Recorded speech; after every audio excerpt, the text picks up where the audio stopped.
ሰላም ጤና ፍቅር በረከት ተመኘንላችሁ ወደ ቤተሰቦቻችን በያላችሁበት የዓለም ዳርቻ ሁሉ እንደምንቆያችሁን እንደተለመደው እጅግ አነጋጋሪ የሆኑና ማህበራዊ ሚዲያውን በዓለም አቀፍ ደረጃ እያነጋገሩ ያሉ ርዕሰ ጉዳዮችን ይዘንላችሁ መጥተናል። እንግዲህ ርዕሰ ጉዳይ እርግጥ አንድ ነገር ላይ የሚያተኩር ቢሆንም መላው ዓለምን የሚነካ ነው። ስለዚህ ጉዳይ በጥልቀት እንፈትሸዋለን ማለት ነው። ምሁራን ልሂቃን ምን አሉ? መጽሐፍ ቅዱሳችን ስለዚህ ጉዳይ ምን ይላል? ወይስ አጀንዳ ማስቀየሪያ ነው? አሜሪካ ደግሞ ከዚህ ጋር ተያይዞ በተለይ በጣም ይነሳል ይሄ አጀንዳ ከአሜሪካ ጋር ማለት ነው። ዓለማችን አሁን ካለችበት ነባራዊ ሁኔታ አንጻር እንዴት እናየዋለን የሚለው መፈተሽ የግድ ነው። ጊዜያችንንም የሚዋጅ ስለሆነ አብራችሁ እንድትሆኑ ከወዲሁ እንጠይቃችኋለን። ሮማን ጸጋዬ ነኝ ከአክሱም ቲዩብ። ሰናይ ቆይታ ይሆንላችሁ። እንግዲህ ርዕሰ ጉዳዩ በዋር.ገቨርንመንት ዩፎ የአሜሪካ የጦርነት መመሪያ ወይ ደግሞ የፔንታገን የዲጂታል ማህደር ጉዳይ ነው የምናነሳው። ስለዚህ ይሄ ደግሞ ፐርፐዝ በሚለው ኦፕሬሽን ስር የተለቀቁ 162 ፋይሎችን በዝርዝር ለማየት ሞክሬያለሁ። ይሄ መረጃ እንግዲህ ለየት የሚያደርገው ማለትም ከዚህ በፊት በጣም በተደጋጋሚ ስለ ዩፎ ሰርተናል። ለየት የሚያደርገው ይሄ መረጃ ከዚህ ቀደም ተደብቀው የነበሩ ቪዲዮዎች፣ ፎቶዎች በአዲስ መልክ ጥራት ለህዝብ ክፍት መደረጉ ነው ማለት ነው። በጣም በርካቶች ሚኒስትሪ ሚዲያውን ጨምሮ በጣም በርካቶች ይሄን ነገር የተቀባበሉት ነው። ዶናልድ ትራምፕን በራሳቸው የትስስር ገጽ ላይ ይሄንን ነገር አውጥተውታል ማለት ነው። ከዚህ ውስጥና ለቪዲዮ ስራ ለምርምር እጅግ በጣም ማራኪ የሚመስሉ ነገሮች ወጥተዋል። በእነዚህ አዳዲስ ፋይሎች ውስጥ በብዛት የሚታዩት ሜታሊክ ሼፐርስ ወይም ደግሞ ብረታማ ሉሎች ናቸው። በተለይ ደግሞ በኢራቅ ሰማይ ላይ በሰለላ ድሮን የተቀረጹ ቪዲዮዎች እንዴት ትንሽ የኳስ የምታክል ነገር በከፍተኛ ፍጥነት ያለ ምንም ሞተር ወይ ደግሞ ክንፍ ስትጓዝ የሚያሳይ ይሄ ደግሞ በሳይንቲስቶች ዘንድ የፊዚክስ ህግን የጣሰ ተብሎ የተፈረጀ ዋነኛ ፋይል ወጥቷል። ሌላው ሁለተኛው የናሳ አፖሎ 17 ፎቶዎች ወጥተዋል ከ162ቱ ፋይሎች ውስጥ ማለት ነው። እጅግ አነጋጋሪው እንደ አውሮፓውያን የዘመን ቀመር በ1972 አፖሎ 17 ወደ ጨረቃ ሲጓዝ በካሜራ የገባችው ምስል ወጥቷል። ፎቶ ላይ በጨረቃ አድማስ ላይ 3 ደማቅ መብራቶች በ3 ማዕዘን ወይ ደግሞ ትራያንግል ቅርጽ ይታያሉና ፔንታገን አሁን ይፋ ሲያደርገው ያልታወቀ ነገር ዩኤፒ ብሎታል ማለት ነው። ይሄ እነ ዶክተር ሮዳስን የመሳሰሉ የሀገራችን ሊቃውንት የጠፈር ሊቃውንቶች ማለት ነው ትልቅ መነጋገሪያ ርዕሰ ጉዳይ ነው። ያው እነሱ ቀደም ብለው በጣም በብዛት በስፋትም ቪዲዮችን ያጋሩ ነበር በዚህ ጉዳይ ላይ ከመጽሐፍ ቅዱስ አንጻርም ከሳይንሱም አንጻር መጋቢ ሐዲስ ዶክተር ሮዳስ ታደሰ በስፋት በዚህ ጉዳይ ላይ ይተነትናል። አንዳንድ ቪዲዮዎች እንደሚያሳዩት እነዚህ ነገሮች በሰማይ ላይ ብቻ ሳይሆን በባህር ውስጥም እኩል ፍጥነት አላቸው። ከአየር ወደ ባህር ውስጥ ያለምንም ግጭት ገብተው ሲሰወሩ የሚያሳይ ራዳር መረጃ ተካቶ ነው ፔንታገን ይፋ ያደረገው። ይህም ነገሮቹን ከሰው ልጅ ቴክኖሎጂ በላይ መሆናቸውን ያረጋግጣል ማለት ነው። ሶስተኛው ያነሳውላቸው የባህር ሰርጓጅ መርከቦች ሪፖርትን ነው። አራተኛው የኤፍቢአይ ሚስጥራዊ ማስታወሻዎች ነው። ከፎቶዎች ጎን ለጎን የተለቀቁት የጽሁፍ ሰነዶች ዶክመንቶች ከ1940ዎቹ እና 50ዎቹ በሮዝዌል አካባቢ የተገኙ ፍርስራሾችን በተመለከተ ኤጀንቶቹ ለዋናው ቢሮ የላኩት መረጃ ነው። በውስጡ እንግዲህ ማቴሪያል ኦፍ አንናውን ኦሪጂን ምንጩ የማይታወቅ ቁስ የሚሉ ሐረጎች በብዛት ይታዩበታልና እነዚህ ፋይሎች እንግዲህ በቪዲዮ ላይ ሲታዩ ብዙ ማስረጃዎች ወጥተዋል። አሁን ጉዳዩ የእብድ ወሬ ሳይሆን መንግስት በገዛ ድረገጹ war.government ያመነበት እውነት መሆኑ ይህንን ነገርም ደግሞ ዶናልድ ትራምፕ ይፋ እንደሚያደርጉ ቃል ገብተው ነበረም። ጊዜው ለምን አሁን ሆነ የሚል ጥያቄን በርካቶች እያነሱ ነው። የ162ቱ ፋይሎች ለምን በዚህ ዓመት 2026 መረጃቸው ተገለጠ? ከዓለም ፖለቲካ ጋር ምን ግንኙነት አለው ብሎ ይጠየቋሉ። መንፈሳዊ ትንታኔን ያነሷሉ። በእነዚህ በከፍተኛ ጥራት የምናያቸው ቪዲዮዎች መጽሐፍ ቅዱስ እንደሚለው በአየር ላይ ስልጣን ካላቸው መናፍስት ጋር ያላቸውን ተመሳስሎ ማሳየት እየተባለ እየተነሳ ነው ማለት ነው ውድ ቤተሰቦቻችን። ስለዚህ እነዚህ ከላይ ያነሳኋቸውን በደንብ በጥልቀት ወደ ውስጥ ገብተን እንፈትሻቸዋለን ማለት ነው። የምርም ዩፎ የሚባለው ነገር እውነት ነው ውሸት ነው የሚለውን ነገር በዝርዝር እንመልከተው። ከመንፈሳዊም ከሳይንሱም አንጻር ነው እንግዲህ የምንፈትሸው። ቅድሚያ ግን እዚህ የወጡት መረጃዎች ላይ ማለት ወደ ኋላም ሄደን ፍሮም ደ ስክራች ነው የምንጀምረው ማለት ነው። ግን አሁን የወጣው መረጃ ላይ ነው በጣም ትኩረት የምናደርገው። የሰሞኑ 162 ሚስጥራዊ ፋይሎች የወጡትን መነሻ በማድረግ ማለት ነው የኢትዮጵያዊው ሊቅ መጋቢ ሐዲስ ዶክተር ሮዳስ ታደሰ ሳይንሳዊና መንፈሳዊ ትንታኔ ከዓለም አቀፍ ሳይንቲስቶች ግኝት ጋር አቀናጅቼ ነው እንግዲህ ምነግራችሁ ማለት ነውና ዶክተር ሮዳስ ታደሰ የእሳቸው እይታ በጠፈር ሳይንስና በሃይማኖታዊ መጽሐፍት በተለይ ደግሞ በሄኖክ በመጽሐፈ ኩፋሌ ያላቸው ጥልቅ እውቀት መሰረት በማድረግ እነዚህን የ162 ፋይሎች ወይ ደግሞ 163 አካባቢ ከ162 እስከ 163 ፋይሎች ናቸው ይፋ የሆኑት። ከዋክብትና ሰማያት መጋቢ ሐዲስ ዶክተር ሮዳስ ታደሰ ሁሌ እንደሚናገሩት እግዚአብሔር የፈጠራቸው 7 ሰማያት በውስጣቸውም የማይቆጠሩ ፍጥረታት አሉ ይላሉ። በመሆኑም እኛ ብቻ ያለ ነው ብሎ ማሰብ ከፈጣሪ ጥበብ አንጻር ጠባብ እይታ ነው ይላሉ እሳቸው። ሌላው ከደመና በታች ያሉ መናፍስት ነው። በሌላ በኩል ዶክተር ሮዳስ በቤተክርስቲያን ሊቃውንት ትምህርት መሰረት በምድርና በሰማይ መካከል በአየር ላይ ማለት ነው የሚኖሩ ከባድ መናፍስት እንዳሉ ይጠቅሳሉ። እነዚህ ሰሞኑን በቪዲዮ የታዩት ብረታማ ኳሶች ደግሞ ፍጥረታዊ ሳይሆኑ የሰው ልጅ አእምሮን ለማወክ የሚገለጡ ረቂቅ መናፍስት ሊሆኑ እንደሚችሉ ያስጠነቅቃሉ ሊቃውንቱም። ሌላው የመጨረሻው ዘመን ምልክት ነው ተብሎ በብዙዎች ትንታኔ የተሰጠበት ነው። በሰማይ ታላቅ ምልክት ይሆናል የሚለው የመጽሐፍ ቅዱስን ቃል በመጥቀስ እነዚህ ክስተቶች የሰው ልጅ ወደ መጨረሻው ዘመን እየተቃረበ መሆኑንና ታላቅ የሆነ ነገር ሊፈጠር እንደሆነ ሊቃውንቱ ይስማማሉ። የዓለም አቀፍ ሳይንቲስቶችም እንደሚሉት በቅርቡ የወጡት 162 ፋይሎች ሳይንቲስቶቹን ያስደነገጡባቸው ነጥቦች 190 ዲግሪ መታጠፍ ለሃርቫርዱ ፕሮፌሰር አቪ ሎቭ እንደሚሉት በቪዲዮቹ ላይ የሚታዩት ቁሶች ያለ ምንም ፍጥነት መቀነስ በድንገት አቅጣጫቸውን ይቀይራሉ። ይሄ ማለት ቁሶቹ ክብደት የላቸውም ወይም ደግሞ የስበት ሕግ አይገዛቸውም ማለት ነው ብለዋል። ትራንስ ሚዲየምም የሳይንቲስቶቹ የታዘቡት ሌላው አስገራሚው ነገር እነዚህ ነገሮች ከአየር ወደ ባህር ውስጥ ሲገቡ የውሃው ግፊት ፍጥነታቸውን አለመቀነሱ ነው። ይሄ ደግሞ እንግዲህ ከሌላ ጋላክሲ የመጣ ቴክኖሎጂ ካልሆነ በስተቀር በሰው ልጅ እጅ ሊሰራ እንደማይችል ሳይንሱ አምኗል ተብሏል። የመጽሐፍ ቅዱስን እውነታም ስንፈትሽ መጽሐፍ ቅዱስን አገላብጠን ስናይ ብዙ ሚስጥሮችን እናገኛለን። የሕዝቅኤል ራእይን ስናይ ምዕራፍ 1 ቁጥር 15 ላይ በምድር ላይ ከእንስሶቹ አጠገብ አንድ መንኮራኩር አየው የሚለው ቃል ብዙ ጊዜ ከዩፎች ክስተት ጋር ያነጻጽሩታል።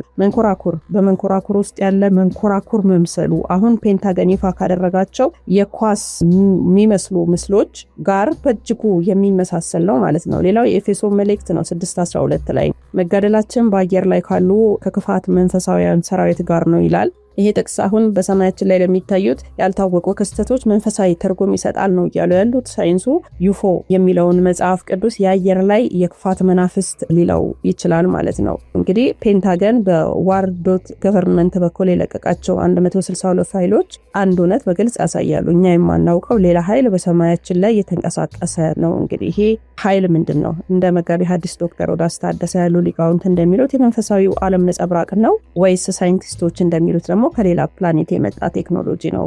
ወይ ደግሞ በሴራ ተመራማሪዎች እንደሚባለው የዓለምን ሕዝብ ለመቆጣጠር የሚደረግ ይሄ ፕሮጀክት ብሉም ቢም የሚባለው ነው ወይ? ብዙ ጥያቄዎች ናቸው የሚነሱት በነገራችን ላይ እና እውነቱ ያለው ያው በመካከል ላይ ነው የሚሆነው። ማስረጃዎቹ በአይናችን የምናያቸው ቢሆኑም ትርጉሙ ግን ከሳይንሱ ይልቅ ወደ መንፈሳዊ እውነት የሚያደላ ይመስላል። ዓለም ወደ አዲስ ምዕራፍ እየገባች እንደሆነ ብዙ ጥቁር መጋረጃዎች የሚገለጡበት ምዕራፍ እንደሆነ ነው የሚያሳየው ማለት ነው። እንግዲህ የአሁኑ መረጃ እንደዚህ ነው የቃኝ ነው።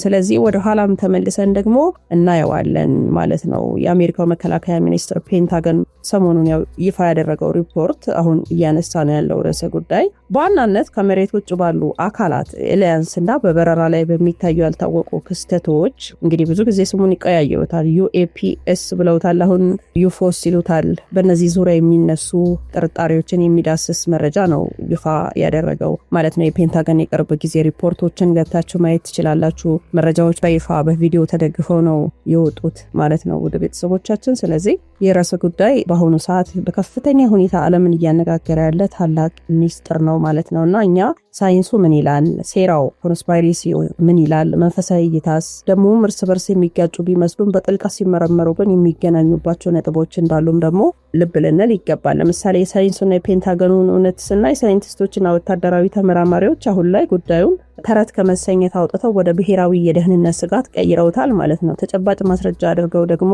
ያወጡት ነገር እንደ ዶክተር ሲያን ከርፓትሪክ የቀድሞ ኃላፊ ማለት ነው የኤኤአርኦ የቀድሞ ኃላፊ እና ደግሞ አቪ ሎቭ የሃርቫርድ ዩኒቨርሲቲ ፕሮፌሰር ገለጻ በራዳር የተመዘገቡት ቁሶች የሰው ልጅ ካለው ቴክኖሎጂ በላይ ናቸው።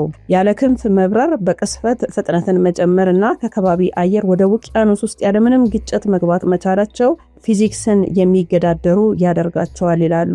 የሳይንቲስቶቹ ድምዳሜ ምንድን ነው? ሳይንሱ እነዚህን ነገሮች አሉ በሚለው ይስማማል። ነገር ግን ከሌላ ፕላኔት የመጡ ፍጥረታት ናቸው ከማለት ይልቅ ያልታወቁ የአየር ላይ ክስተቶች የሚል ስያሜ ሰጥቶ በምርምር ላይ ይገኛል ማለት ነው። የሴራ ንድፈ ሀሳቦቹ ደግሞ እንግዲህ እዚህ ጋር ነው ጥቁር መጋረጃ የምንለው የሚገለጠው። በሺዎች የሚቆጠሩ ሰነዶች ለምን አሁን ወጡ የሚለው ጥያቄ ለሴራ ተመራማሪዎች እጅግ በጣም ትልቅ ግብአት ሆኗል። ምክንያቱም አሁን ዓለማችን ካለችበት ውጥረት አንጻር ለምንድነው አሁን ላይ ይፋ የተደረገው የሚል ጥያቄ ይነሳል። ፕሮጀክት ብሉቢም በዚህ በሴራ ተመራማሪው ዘንድ የታወቀ ንድፈ ሐሳብ ነው። መንግስታት የሐሰት የባዕድ ፍጥረታት ወረራ በሆሎግራም በማሳየት ዓለምን በአንድ መንግስት ስር ለመጠቅለል እየተዘጋጁ ነው የሚል እምነት አላቸው ኮንስፓይሬሲ ቲዮሪ ተንታኞች። እና ምንድነው የሚሉት? አንደኛ መረጃን የመደበቅ ስልት ነው ብለው ያነሳሉ። ሌላኛው ወገን ደግሞ ፔንታገን አሁን መረጃዎችን እየለቀቀ ያለው ትኩረት ለማስቀየር ነው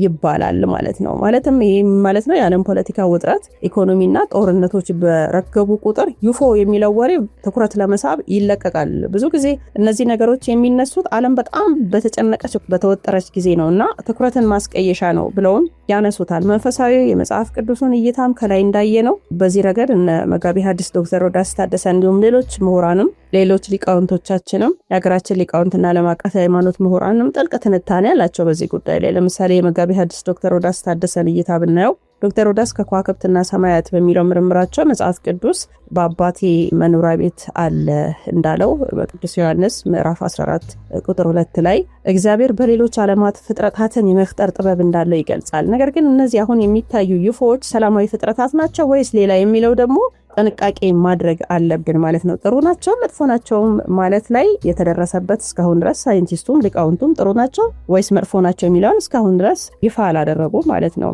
መጽሐፍ ቅዱሳዊ ትንታኔውንም ለማየት ሞክሬያለሁ። የሰማይ መላእክት ለምሳሌ በኦሪት ዘፍጥረት ምዕራፍ 6 ከቁጥር 1 እስከ 4 ላይ የተጠቀሱት የእግዚአብሔር ልጆች ወደ ምድር የወረዱ መላእክትና የፈጠሯቸው ኔፍሊሞች ከጥንታዊ የዩፎ ታሪክ ጋር ተያይዞ ይነሳልና የኤፌሶን መልእክትም ቅዱስ ጳውሎስ በአየር ላይ ስልጣን ካለው አለቃ ጋር ይላል ኤፌሶን 2:2 ላይ በማለት የሚገልጸው ማለት ነው። እነዚህ ክስተቶች ከመንፈሳዊ ውጊያና ከደመና በታች ካሉ መናፍስት ጋር የተያያዙ ሊሆኑ እንደሚችሉ ይጠቁማል ማለት ነው። የሊቃውንቱ ድምዳሜ ታዲያ ምንድነው? የኢትዮጵያ ኦርቶዶክስ ተዋሕዶ ቤተክርስቲያን ሊቃውንት እነዚህን ክስተቶች አጋንንታዊ ማታለያዎች ናቸው፣ የመጨረሻው ዘመን ምልክት አድርገውም የማየት ዝንባሌ አላቸው። ገሚሱ ሁሉም ባይባል ማለት ነው። የሰው ልጅን ከእግዚአብሔር አምልኮ አውጥቶ ወደ ባዕድ አምልኮ በመውሰድ የሚደረግ ዝግጅትም ሊሆን ይችላል የሚልም ስጋት አለ። እንደ ስጋት የሚያስቀምጡት ምሁራንም አሉ። እንግዲህ ይሄ መረጃ በአይን የሚታዩ ክስተቶች መኖራቸው ጥያቄ የለውም። ምክንያቱም ፔንታገንም ይፋ አድርጓል፣ ሳይንሱም ይፋ አድርጓል። ክስተቶቹ ግን አካላዊ ሳይሆኑ መንፈሳዊ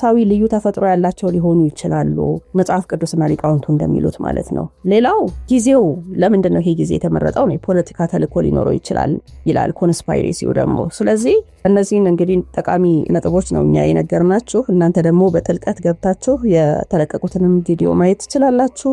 በትክክልም ደግሞ ሊቃውንቱ ምን አሉ የሚለውንም መረጃ ታገኙታላችሁ ማለት ነውና ይህ መረጃ የሚያደርገው ከዚህ ቀደም ተደብቀው የነበሩ ቪዲዮዎች፣ ፎቶዎች በአዲስ መልክ እና ጥራት ለህዝብ ክፍት መደረጉ ነው። በጣም ደግሞ መነጋገሪያ የሆነውና ርዕሱን እንደ አዲስ ያስነሳው። ከነዚህ ውስጥም ለቪዲዮ ለምርምር እየተጠቀሟቸው ያሉ ሰዎች አሉ አሁን ላይ ማለት ነው። አስተያየትም እየተሰጠበት ነው ያለው። ከፎቶዎች ጎን ለጎንም በጣም ብዙ የጽሁፍ ሰነዶች ከ1940ዎቹ እስከ 50ዎቹ ያሉት በሮዝዌል አካባቢ የተገኙ ፍርስራሾችን በተመለከተም ኤጀንቶቹ ለዋናው ቢሮ የላኩት መረጃ አለ ማለት ነው። ከቪዲዮና ከፎቶ ባሻገርም የጽሁፍ ሰነዶች ቀርበውበታል ማለት ነው። ይሄ ፔንታገን ይፋ ያደረገው መረጃ። ወደ ቤተሰቦቻችን በዚህ ጉዳይ ላይ ያላችሁን ሀሳብ አስተያየት ታጋሩን ደስ ይለናል። አብራችሁን ስለነበራችሁ እጅግ አድርገን እናመሰግናለን። በቀጣይ መረጃ ደግሞ እስከምንገናኝ ቸር ቆዩልን።